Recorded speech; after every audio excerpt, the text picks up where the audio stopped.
감사합니다. 우리 가정에서 지금 또 자신의 공간에서 예배 드리는 우리 사랑하는 모든 가족들에게 하나님께 은총이 임하기를 바랍니다. 이번 비대면 예배를 통해서 좀 아쉽지만 그래도 하나님의 은혜 안에서 우리 각 가정이 또 하나의 교회이고 예배 드리는 공간이라는 것을 또 한번 깨닫게 해주신 또 크신 은혜가 있지 않나 생각이 되어집니다. 하나님께 예배 드리는 것은 우리 교회에서뿐만 아니라 우리 가정에서도 또는 우리가 모이는 모든 곳에서 하나님 계시고 하나님 예배 드리는 공간이라는 것을 이번 기회를 통해서 함께 나눌 수 있는 시간들이 되어지기를 바랍니다. 사람이 살아가는 데 있어서 중요한 한 부분은 사람들과 더불어서 잘 살아가는 겁니다. 사람과 더불어 살아가는 것. 인간 삶의 행복이라는 것은 바로 그런 일 아니겠습니까? 아무리 많은 것을 가지고 있고 권력을 가지고 있고 명예를 가지고 있다고 하더라도 함께 살은 가족들이라든지 이웃들이라든지 친구들과 더불어서 잘 살아가지 못하면, 그런 관계 속에서 이것이 이루어지지 못하면 진정한 행복이라는 것은 있을 수가 없는 것입니다. 여러분도 마찬가지겠지만 제가 지금의 삶이 되어진 것, 지금 제가 이렇게 되어진 것은 제가 열심히 노력하고 공부해서 무슨 일을 해서 이루어진 것이 아니라는 것을 제가 좀 늦게 알게 됐습니다. 생각해 보니까 어렸을 때부터 지금까지 저를 가르쳐주던 선생님들, 또 친구들, 또 교회 목사님들, 선생님들, 또 수많은 제 주변에 있던 이웃들, 친구들이 도와주고 가르쳐주고 이끌어 주셔서 지금의 제가 되어졌다고 생각하니까 이것을 왜 이제 깨달았나 이런 생각을 해봅니다. 지금은 바로 여기 계신 여러분들이 바로 그런 사람들입니다. 제 목회 인생에 우리 교우들을 만나서 허물도 많고 또 실수하는 것도 많은데 부족함도 많은데 함께 삶을 나누고 주 안에서 믿음의 이 거룩한 사귐을 할 수 있도록, 그래서 이것을 통해서 저를 이끌어 주신다고 생각할 때 얼마나 감사한지 모릅니다. 그렇기 때문에 저는 목회에서 또 책임을 갖고 또한 거룩한 사귐을 통해서 여러분들과 우리 교우들과 사귐을 통해서 여러분들을 마찬가지로 또 성숙하게 만들어 나갈 책임이 저에게 주어져 있습니다. 여러분, 사람과의 사귐이라는 것은 참으로 중요합니다. 누구와 사귀고 누구와 함께 하냐에 따라서 내 인생에 많은 영향을 주기 때문에 그렇습니다. 긍정적인 사람들을 만나고 함께 사귀게 되어지면 내가 긍정적인 사람이 되어집니다. 여러분, 열정을 가진 사람들을 자꾸 만나고 대화하고 함께 일을 하다 보면 나도 모르는 사이 내가 열정적인 사람이 되어져서 일하고 있는 것을 아마 여러분도 느끼고 저도 느끼고 있습니다. 이 맑은 마음을 가지고 있는 사람들과 함께 하면, 그들과 사귐을 하게 되어지면은 나도 어느새 나도 모르는 사이에 맑은 마음을 가지고 살아가는 것을 느끼게 될 때가 올 것입니다. 사람들을 돕는 것을 좋아하는 사람들을 가까이 하고 그들과 함께 사귐을 지내게 되어지다 보면 나도 모르는 사이에 내가 사는 사람 돕고 있다는 것을, 내 마음 돕고 싶은 이 마음이 일어나고 있다는 것을 여러분 깨닫게 되어질 겁니다. 여러분, 모든 일에 부정적인 사람들이 있습니다. 또 모든 일에 의심하는 사람들이 있고, 또 다른 사람들 험담하는 사람들, 그런 사람들이 많지 않지만 있습니다. 이런 사람들을 우리들은 불쌍히 여기십시오. 불쌍히 여기셔야 됩니다. 무조건 외면하는 것이 아니라 그들을 불쌍히 여기고 왜 저런 삶을 살아갈까 안타까움으로 불쌍히는 여기지만 여러분, 가까이는 지내지 마십시오. 성경의 말씀입니다. 우리 중학교 때 글쎄요, 지금 있는지 모르겠지만 옛날에 한문 시간이 있어. 그때 근주 자적 금묵자 흙이라고 하는 말이 있었습니다. 이게 뭔가 하면 붉은색에 가까워하면 붉어지고 검은색에 금묵 가까워지면은 시커매거머진다, 이런 말이죠. 여러분, 우리 인간 삶이 그렇습니다. 왜? 우리들이 약하기 때문에 그렇습니다. 그렇습니다. 우리 교회라는 한자를 어떻게 쓰는가 하면 가르칠 교회에다가 모일 회자 이렇게 해서 우리는 교회다. 우리가 보통 그렇게 이야기를 합니다. 영어로 church이죠. 처치를 번역한 겁니다. 근데 영어로 이 처치라고 하는 것이 우리말처럼 가르치는 교회라는 의미가 담겨져 있는 것은 아닙니다.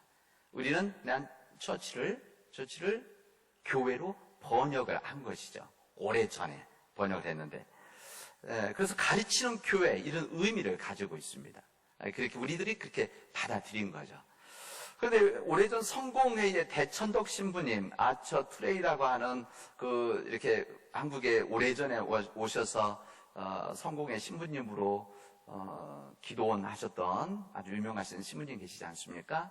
이분이 이렇게 말씀하신 내용 중에 이런 내용이 있습니다. 그분이 이제 한국 오랫동안 살아서 한국말 정도가 문화에 대한 한자 정도 너무 잘 아시는 거죠. 이제 그분이 우리나라가 가르칠 교자를 써서 교회라고 했는데 이것은 아마 유교의 영향인 것 같다. 이거 영향. 이 유교에서 가르치는 걸 중요시 여기니까 그래서 이 가르칠 교자를 썼는데 사실 교회 교자는 가르칠 교자가 아니라 사교한다라고 하는 교자로 쓰는 것이 더 의미가 맞지 않겠느냐 이렇게 이야기를 하셨습니다. 이게 번역이기 때문에 이것은 어떻게 번역하냐에 따른데 저는 그 이야기 들으면서 한 번도 생각 못했었다가 그 이야기를 들으면서 의미가 있다. 우리 교회라고 하는 것은 가르치는 부분도 있지만 오히려 교자를 사교한다고 할 때 이 교자, 이 사교하는 교회, 모이는 교회, 사귐하는 교회 이렇게 공동체적인 이 부분을 쓴다고 했다면 아마 더욱더 귀한 공동체가 되지 않았을까라고 하는 그런 생각을 해봅니다. 여러분 우리 믿음 생활하고 신앙생활 하면서 믿음의 안에서 우리들이 뭐가 있으면 기쁨이 있어야 하지 않겠습니까? 우리 기쁨의 삶들이 우리가 원하는 것이고 어떻게 궁극적인 삶의 인간의 삶에서 기쁨과 행복 이 부분을 추구하는 거 아니겠습니까? 이 기쁨은 우리 성령의 9가지 열매 중에 한 부분입니다. 사랑과 희락이라는 부분은 기쁨 아닙니까? 기쁨이 있어야 되는 것이죠. 믿음 안에서 기쁨을 얻을 수 있는 가장 선명한 방법, 이 방법을 오늘 우리에게 알려주십니다. 이 선명 방법이 뭔가 하면 요한 1서에 나와 있는 말씀입니다. 우리의 사귐이라고 하는 것은 아버지와 그의 아들 예수 그리스도 더불어 누림이라. 우리가 이것을 쓰면 우리의 기쁨이 충만하게 하려 합니다. 이렇게 말씀하셨습니다. 이렇게 무슨 말인가 하면 우리의 사귐, 아버지 하나님 아버지 그의 아들 예수 그리스도와 더불어서 누리면 사귀면 이 모임 자체가 우리 안에 기쁨이 충만하게 되어지는 것이다. 이것을 우리에게 말씀하십니다. 너무 귀한 말씀이죠. 이 요한 1서에 있는 말씀 여러분 천천히 읽으시면 너무나 은혜로운 말씀이고 우리 믿음의 삶에 귀한 도전을 주게 되어질 것입니다. 우리의 충만한 기쁨이라고 하는 것은 다른 데서 찾는 것이 아니라 바로 하나님과 예수 그리스도와 사귐 가운데 있다는 것이죠.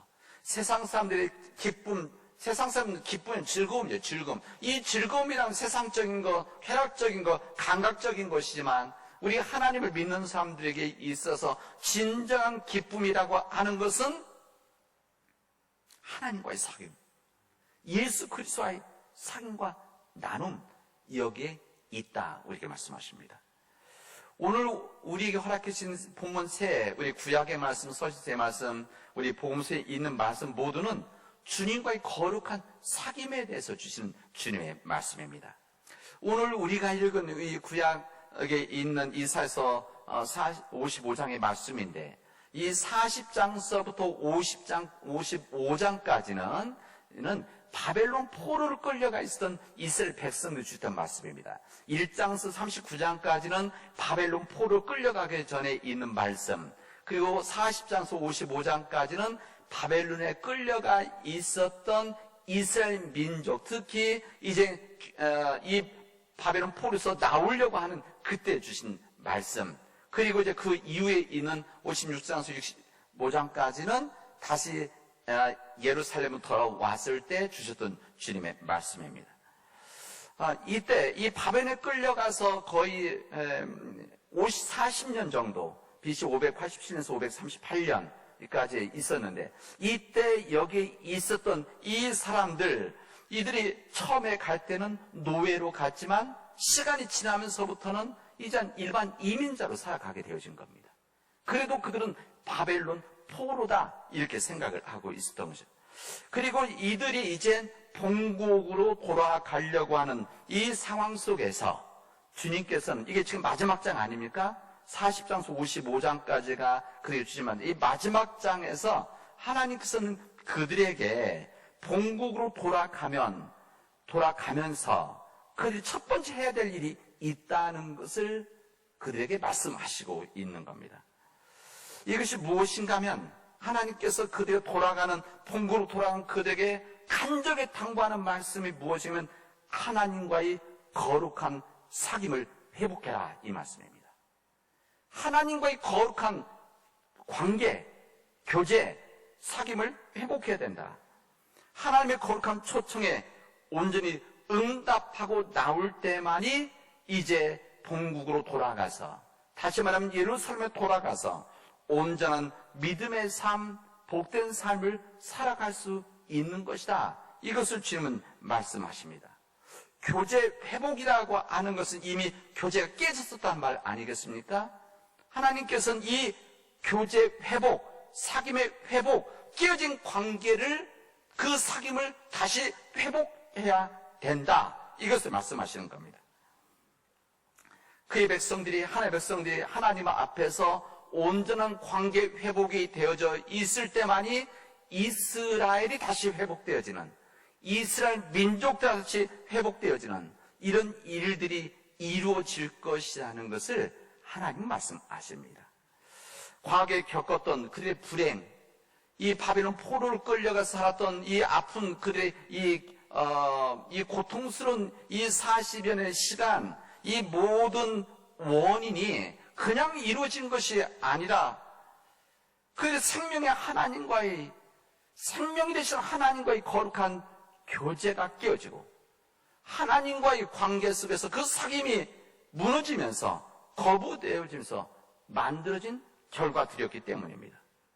그런 결과로 이스라엘 백성들은 세상의 거짓된 신들을 섬기고 뿐만 아니라 세상의 탐욕과 교만에 빠져서 인간 세상적인 길을 걸어가다가 주님께서 포기하지 않으시고, 만약 포기했다면 또 다른 방법이에요. 포기하지 않으셨기 때문에 그들을 쳐서 그의 40년의 시간들을 통해서 주님 관계와 이 거룩한 삶이 회복되도록 하셨다는 것입니다. 이것을 알려주신 우리 하나님께서는 포로에서 돌아올 이스라엘의 관계 회복, 이 거룩한 사귐의 회복만이 최우선적으로 해야 될 일이라는 것을 대언자 이사야를 통해서 말씀하시는 겁니다. 오늘 본문의 말씀은 그들에게 말씀합니다. 모두 나오라, 이렇게 말씀합니다. 모두 나오라. 모든 목마른 사람들은 물로 나오라. 돈 없는 자도 모두 나오라. 돈 없이 값 없이 포도주와 젖을 사라. 무슨 말일까? 모든 것을 베풀어 주겠다. 모두 하나님의 식탁 앞에 나와서 먹고 마시며 즐거움을 얻으라. 이들을 축복하신 것입니다. 특히 우리들이 이 말씀을 주목해야 될 이 주님의 권고가 이 안에 담겨져 있습니다. 하나님께서는 나와서 뭐라고 말씀하세요? 말씀을 들으라. 이렇게 말씀을 들으라. 귀를 기울이고 내게로 나와서 들으라고 강하게 2절과 3절에서 말씀을 하고 계십니다. 이게 무슨 말씀입니까?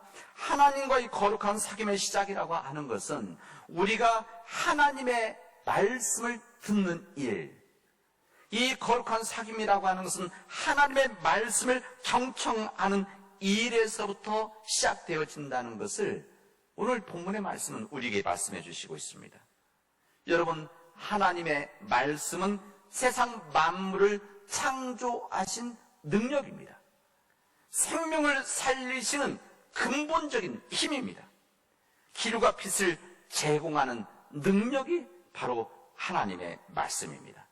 그래서 우리 인간들은, 피조물은 우리 인간들은 창조주인 하나님의 말씀을 듣고 경청해야 될 거룩한 책임이 있는 것입니다. 여러분, 인간이 취할 수 있는 온갖 선한 것들이 다 주님의 말씀에서 나온다는 것을 성경 우리에게 알려주십니다. 모든 선한 것, 복된 것이 어디서 시작되어지냐? 주님의 말씀. 그렇기 때문에 주님의 말씀을 듣는 사람들에게는 그 누구를 막론하고 좋은 것을 먹게 하신다고, 그리고 기름진 것으로 즐거움을 얻게 할 것이라고 오늘 본문의 말씀을 통해서 우리에게 말씀해 주십니다. 구약의 역사는 참으로 긴 역사입니다. 그리고 구약에서 수많은 사람들이 여기에 등장을 하게 되었습니다. 저는 오늘 이 말씀을 준비하면서 제 마음속에 이런 생각이 들었습니다. 아, 구약의 말씀은 무슨 말씀인가? 긴 역사 가운데 하나님과 거룩한 사귐을 했던 사람들의 기록이고 증언이구나, 이런 생각을 해보았습니다. 하나님과 거룩한 사귐을 했던 이 긴 역사 가운데 그 하나님의 사람들이 어떤 삶을 살았고, 이 거룩한 삶을 했던 사람들이 어떤 복을 누렸고, 그게 세상에 어떤 영향을 주었는가, 바로 이 말씀의 기록이 구약의 말씀이구나. 이뿐만 아니라 하나님과 거룩한 사귐을 하지 않았던 사람들이 어떠한 하나님의 심판을 받았고, 또 그들이 그 삶을 통해서 그들이 그 하나님과의 거룩한 사귐을 외면함을 통해서 어떤 일이 이루어졌는지를 알려준 말씀이구나를 저는 생각하고 묵상하는 시간이 있었습니다. 오늘 우리에게 주시는 이 복음서의 말씀은 우리가 잘 아는 마르다, 마리아에 대한 이야기입니다. 여기 보면 이 마르다와 마리아가 각각 예수님을 대접하는 모습이 나옵니다. 그리고 이 말씀은 이 구약의 말씀과 연결한다면 진정한 거룩한 사귐이 무엇인지를 확인시켜주는 주님의 말씀입니다. 예수님의 일행을 자기 집으로 초대하고 영접한 여인 누가 마르다였었습니다. 있는 본문 그대로 간다. 마르다였어요. 이 마르다는 예수님의 일행을 대접하기 위해서 집 안팎으로 분주했었습니다. 하지만 그의 동생 이 마리아는 전혀 다른 행동을 우리에게 보여줍니다. 언니가 바깥에서 지금 열심히 대접하는 일을 분주하게 있는데, 이 동생은 주님의 발 앞에 앉아서 주님 하시는 말씀을 경청하고 있었기 때문에 그렇습니다. 우리 성경에는 길게 나오진 않지만 여기에 대해서 이 마르다가 얼마나 불평을 했겠습니까? 그러다가 이제 불평이 쌓여져서 분노가 치솟아서 안 되겠다 하고 예수께 나가서 이야기를 합니다. 예수님, 빨리 마리아 나가서 나를 도와주도록 이렇게 말씀해 주십시오. 아마 이 마르다에게는 이 마리아는 아마 한심한 동생같이 느껴졌을 것입니다. 그게 바로 우리의 일반적인 상식적인 생각 아니겠습니까? 아마 우리들도 당연히 그런 생각을 했었겠죠. 근데 우리 예수님께서는 우리와 다른 반응을 하십니다. 마르다야, 네가 많은 일로 염려하고 근심을 하고 있구나. 그런데 이 마리아는 좋은 편을 선택을 했다, 이렇게 말씀하십니다. 좋은 선택을 했다, 이 이야기입니다. 여러분, 한번 진짜 생각해 보세요. 우리 손님을 대접하는 이 두 가지 방식이 있습니다. 한 유형은 뭔가 하면 전통적인 방식입니다. 이 전통적인 방식이라는 것은 내 손님이니까, 내가 불렀으니까, 나에게 온 것이니까 내 방식으로 접대하는 겁니다. 그래서 내 솜씨를 발휘하고 내 능력을 발휘하고 내 작품, 내 정성을 다해서 대접하는 겁니다. 소위 자기 주특기를 살려서 대접을 하는 것이죠. 바로 마르다가 그 사이입니다. 이 문제 아니면 하나의 허점, 약점이라고 한다면 상대가 무엇을 좋아하는지, 무엇을 싫어하는지 이것 배려하지 않는다는 겁니다. 마치 고양이가 주인한테 잘 보려고 뭐 잡아줍니까? 쥐 잡아주는 그런 비슷한 것도 있죠. 다른 스타일은 마리아의 스타일입니다. 이 마리아 스타일, 이 스타일은 손님을 먼저 아는 겁니다. 손님을 먼저 아는 것. 손님의 생각이 무엇이고 손님의 관심이 무엇인지를 먼저 알아서 이것을 진정으로 대접하는 것이죠. 마리아가 그랬습니다. 이 마리아는 주님을 먼저 알고 배우는 일에 집중을 했었습니다. 주님의 말씀, 주님의 관심, 이 주님의 눈동자 하나도 놓치려고 하지 않았을 것입니다. 그래서 주님과의 교제가 이 마리아에게는 마음속에 일어나게 되어진 것입니다. 주님을 알아야만, 주님께서 원하시는 것을 알아야만, 주님이 좋아하시는 것을 알아야만 진정 대접할 수 있는 것 아니겠는가? 아마 마리아는 이런 생각을 했었을 것입니다. 이 마리아는 주님 앞에서 그런 선택을 한 것입니다. 그래서 주님은 여기에 대해서 마리아가 좋은 선택을 했다, 이렇게 말씀하시는 겁니다. 이 마리아가 주님 앞에 말씀을 듣는 이 모습은 이 마르다가 볼 때에는 한가라이 노는 것이라고 아마 생각할 수도 있을 것입니다. 그러나 아닙니다. 우리가 하나님께 예배드리고 이렇게 말씀을 듣는 것, 기도하는 것, 성경 보는 것, 찬송하는 것, 우리가 한가하기 때문에 이렇게 하는 것이 아닙니다. 아마 세상 사람들이 볼 때는 그렇게 볼 수도 있을 것입니다. 이렇게 바쁜 세상에 시간이 돈인 이런 세상 속에서 교회 다니는 사람들이 와서 말씀을 듣고 예배드리고 기도하고 이런 봉사하는 것 한가로운 일이라고 생각할 수도 있습니다. 그러나 이 모든 일들은 마리아가 그러하였듯이 하나님과 영적인 사귐에 우리는 최선을 다하는 것입니다. 이런 하나님과의 영적인 이 거룩한 사귐이 그 어떠한 일보다 귀하고 뭐 높은 가치를 가진 창조적이고 생산적인 일이기 때문에, 이 일을 믿기 때문에 우리가 거룩한 사귐을 주님과 나누고 있는 겁니다. 그렇기 때문에 모든 일을 제쳐두고 주님과 이 사귐을 통해서 우리가 나갈 길들을 우리가 찾고 주님이 원하시는 것이 무엇인지, 이 세상에서 어떻게 살아가는 것이 진정 복된 삶인지를 이곳에서 깨닫게 되어지는 겁니다. 그래서 오늘 이 거룩한 주님과의 사귐이 있을 때만이 우리 안에 기쁨이 충만하게 되어진다는 것을 우리에게 알려주신 겁니다. 그 말씀을 하신 후에 주님께서는 주님의 기도를 가르쳐 주십니다. 뜻이 하늘에서 이루어진 것처럼 이 땅 위에서도 이루어지기를 기도하는 자가 되기를 주님은 바라셨습니다. 주님의 말씀을 듣는 일이 거룩한 사귐이라고 하였는데, 기도하는 것까지도, 기도하는 것이 거룩한 사귐의 연속이라는 겁니다. 기도야말로 하늘에 계신 하나님과의 거룩한 사귐, 거룩한 교제, 구체 실제라는 것을 오늘 주님은 오늘 말씀을 통해서 우리에게 알려주십니다. 진중한 기도를 통한 거룩한 사귐이라고 하는 것은 내 뜻과 내 의지를 관철시키는 것이 아닙니다.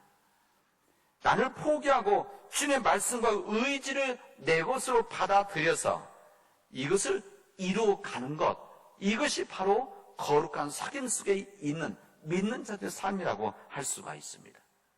여러분, 어린 아이들은 항상 자기의 뜻을 관철시키려고 고집하고 이야기하지 않습니까?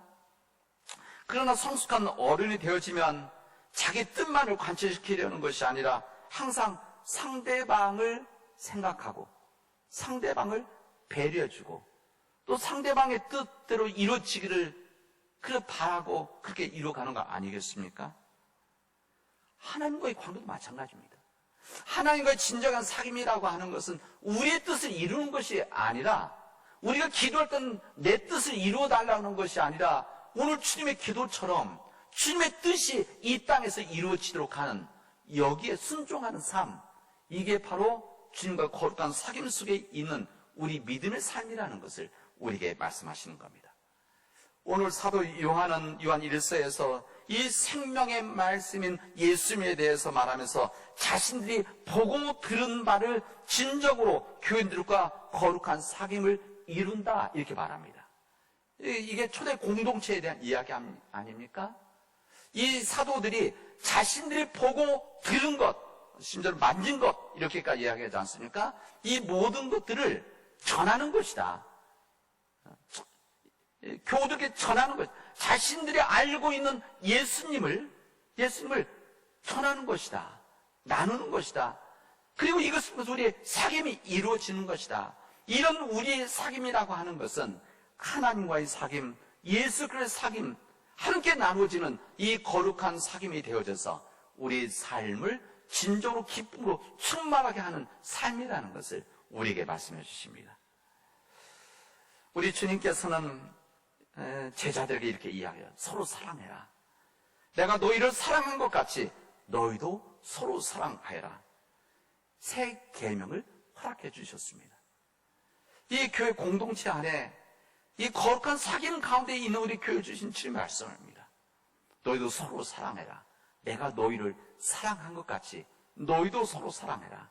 이렇게 요한복음 13장에 말씀하셨던 주님께서는 14장에서 이렇게 말합니다. 사람이 나를 사랑하면, 예수님을 사랑하면 내 말, 다시 말하면 단순 사랑하는 것, 내 말을 지키리니 내 아버지께서 그를 사랑하실 것이고, 뿐만 아니라 아버지께서 그에게 와서 거처를 그와 함께하리라.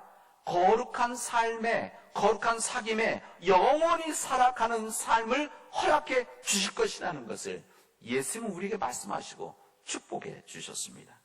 이게 바로 거룩한 사귐 속에 있는 믿음의 가족들의 삶입니다. 우리 사랑하는 그 여러분, 우리 주님은 사도 요한이 말씀하신 우리 주님은 빛이시다. 우리 하나님 빛이시다. 이 빛이 계시기 때문에, 빛이시기 때문에, 어둠이 없으신 분이기 때문에 우리 또한 빛 가운데서 살아갈 때만이 바로 주님과 거룩한 사귐 속에 있다는 것을 우리에게 말씀하십니다. 여러분, 하나님과의 거룩한 사귐이 있을 때 여기에 우리 하나님 믿는 사람들이 거룩한 사귐이 시작되어지는 겁니다. 하나님과의 거룩한 사귐이 내 안에서 정말 기쁨으로 일어나게 되어야만 그 다음에 나와 함께하는 내 가장 사랑하는 이웃들, 내 가족들, 우리 교우들과 거룩한 사귐이 이루어지고 열매가 맺어지는 것입니다. 여러분, 이 믿음의 삶을 우리 함께 살아나가도록 합시다. 저는 우리 사랑하는 우리 교회가 우리 제대로 만나지 못하고 모이지 못하지만 우리 앞으로 우리 한 1년 정도 이런 사람들이 반복되어질 수 있지만 우리 그런 상황 가운데서 마음속에 놓지 않아야 될 것은 하나님과의 거룩한 사귐이 내 안에서 끊임없이 일어나면서 우리 사랑하는 교우들과 거룩한 사귐으로 이어져야 된다. 이런 거룩한 사귐이 우리 안에 있게 되어질 때만이 하나님의 놀라운 역사가, 기쁨이 충만하게 되어진다는 것을 우리에게 알려주심을 전합니다. 저는 이 말씀을 전하면서 우리 찬송가 하나를 함께 부르려고 합니다.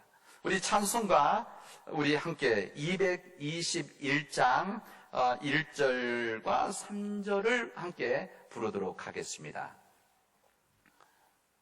주 믿는 형제들 사랑의 사귐은 천국의 교제 같으니 참 좋은 친교라라고 하는 찬송입니다. 여러분 잘 아는 우리 함께 부르도록 하겠습니다. 주 믿는 형제들 사랑의 사귐을 천국의 교제 같으니 참 좋은 친교라. 3절 피차의 슬픔과 수고를 나누고 늘 공고통나하면서 참 살아나누네. 주 믿는 형제를 사랑의 사귐은 천국의 교제 같으니 참 좋은 친교라. 피차의 슬픔과 수고를 나누고 늘 동고동락하면서 참 사랑 나누네. 이 말씀이 우리 안에 이루어질 바랍니다. 기도합시다. 은혜가 풍성하신 하나님 감사합니다. 오늘 저희들에게 이 주님의 말씀을 통해서 거룩한 사귐을 우리 가운데 이루게 하여 주시오니 감사합니다. 형제들이 서로 연합하여 동감이 얼마나 선하고 아름다운 거라고 주님께서 우리에게 알려주셨는데 이 거룩한 사귐을 통해서 하나님과 예수 그리스도 성령님과 하나가 되어지고 그 주님이 사랑하시는 우리 교우들, 우리 이웃들을 진심으로 사랑하는 거룩한 사귐이 이어지도록 도와주시옵소서. 예수님의 이름으로 기도합니다. 아멘.